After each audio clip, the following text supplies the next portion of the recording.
ভারতের সাথে rail transit চুক্তি দেশের সার্বভৌমত্বকে বিক্রি করে দেওয়ার শামিল ছাত্রশিবির। অবৈধ প্রধানমন্ত্রী শেখ হাসিনার সাম্প্রতিক ভারত সফরে বাংলাদেশের ভূখণ্ড ব্যবহার করে ভারতের রেল ট্রানজিট সম্পর্কিত চুক্তি দেশের সার্বভৌমত্বকে বিক্রি করে দেওয়ার শামিল। এই অসম ও একপাক্ষিক চুক্তির তীব্র নিন্দা ও প্রতিবাদ এবং সেই সাথে এই চুক্তি বাতিলের দাবি জানিয়েছে বাংলাদেশ ইসলামী ছাত্রশিবির। এক যৌথ বিবৃতিতে বাংলাদেশ ইসলামী ছাত্রশিবিরের কেন্দ্রীয় সভাপতি মঞ্জুরুল ইসলাম ও সেক্রেটারি জেনারেল জাহিদুল ইসলাম এ দাবি জানান।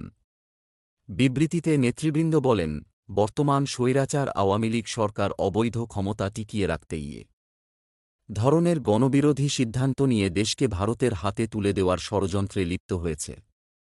এই চুক্তি দেশের স্বাধীনতা সার্বভৌমত্বকে বিকিয়ে দেওয়ার নামান্তর এবং চরম আত্মঘাতী চুক্তি। বিশ্লেষণ করলে দেখা যায়, একটি স্বাধীন দেশের ভেতর দিয়ে অন্য কোনো রাষ্ট্রকে ট্রানজিট দিলে দেশের অভ্যন্তরে অবৈধ অনুপ্রবেশের সুযোগ তৈরি হয়, যা স্বাভাবিকভাবেই দেশের নিরাপত্তাকে ঝুঁকির মধ্যে ফেলে দেয়। নিরাপত্তা বিশ্লেষকরাও ইতোমধ্যে এর মাধ্যমে দেশের সার্বভৌমত্ব হুমকির মুখে পড়েছে বলে আশঙ্কা প্রকাশ করেছেন। ২.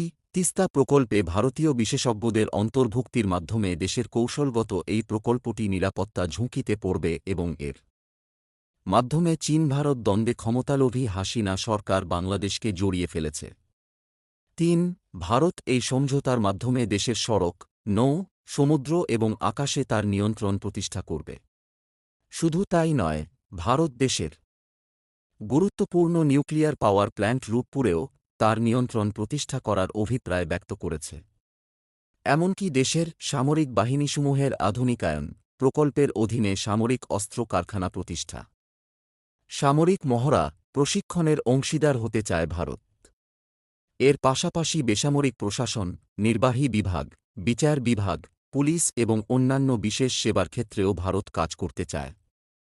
এসব সমঝোতা চুক্তি হিসেবে বাস্তবায়িত হলে দেশের স্বাধীনতা, সার্বভৌম ও সার্বিক নিরাপত্তা হুমকির মুখে পড়বে।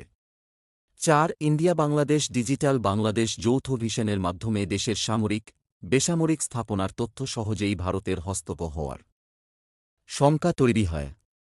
এই ভিশন বাস্তবায়িত হলে দেশের নাগরিকদের ডিজিটাল তথ্য এবং গোপনীয়তা লঙ্ঘিত হবে। ৫.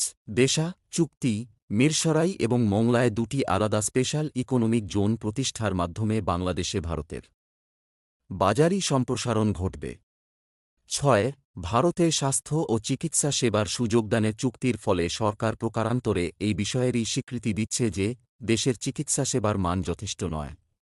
দেশের চিকিৎসা সেবার উন্নয়নের পরিবর্তে দেশকে ভারত নির্ভরশীল করে তোলা হচ্ছে। ফ্যাসিবাদী আওয়ামী লীগ সরকারের সমালোচনা করে নেতৃবৃন্দ বলেন, অবৈধ, ফ্যাসিবাদী ও রাতের ভোটের আওয়ামী লীগ সরকার ক্ষমতায় আসার পর থেকেই বাংলাদেশ ও বাংলাদেশের মানুষের অধিকার হরণ করে তাদের অবৈধ দখলদারিত্ব টিকিয়ে রাখার জন্য পার্শ্ববর্তী দেশকে নানান অনৈতিক সুবিধা দিয়ে আসছে। এর মধ্যে দেশের সমুদ্রবন্দর প্রায় বিনামূল্যে ব্যবহারের অনুমতি প্রদান, দেশের বিভিন্ন রুটে রোড ট্রানজিট পারমিশন, ফেনী ও ভিজাসহ বিভিন্ন নদীর পানি হিস্সা ছাড়া ব্যবহারের সুযোগ এবং ভ্রমণে আসা লাখ লাখ ভারতীয় নাগরিককে দেশের শ্রমবাজারে অবাধ প্রবেশের সুযোগ প্রদানসহ ভারতকে নানা ধরনের সুবিধা প্রদান করে আসছে এই সরকার, যার বিনিময়ে বাংলাদেশের জনগণ সীমান্তে গুলিবিদ্ধ লাশ, পানির অভাবে দেশের পশ্চিমাঞ্চলের মরুকরণ, উত্তরবঙ্গ ও উত্তর পূর্বাঞ্চলের আকস্মিক বন্যা ও রোহিঙ্গা ইস্যুর মতো নানা ইস্যুতে বৈরী আচরণ ছাড়া আর কিছুই পায়নি। নেতৃবৃন্দ বলেন, এবার শেখ হাসিনা সফরকে কেন্দ্র করে বাংলাদেশ ও ভারতের মধ্যে যে ৭টি নতুন চুক্তি হয়েছে তার সবকটিতেই ভারতের স্বার্থ হাসিল হয়েছে। আমরা অবিলম্বে সার্বভৌমত্বের জন্যে হুমকিস্বরূপ অসম চুক্তি বাতিল, পানির ন্যায্য হিস্সা আদায়ের মাধ্যমে দেশের মানুষের অধিকার ফিরিয়ে আনা এবং সীমান্ত হত্যা বন্ধসহ নতজানু পররাষ্ট্রনীতির বিপরীতে জনগণের স্বার্থ নিয়ে কাজ করার আহ্বান জানাচ্ছি। অন্যথায় ছাত্রসমাজকে সাথে নিয়ে দেশের ভূখণ্ড ও সার্বভৌমত্ব রক্ষার্থে জাতীয় স্বার্থ আদায় করতে রাজপথে সর্বাত্মক কর্মসূচি পালন করা হবে।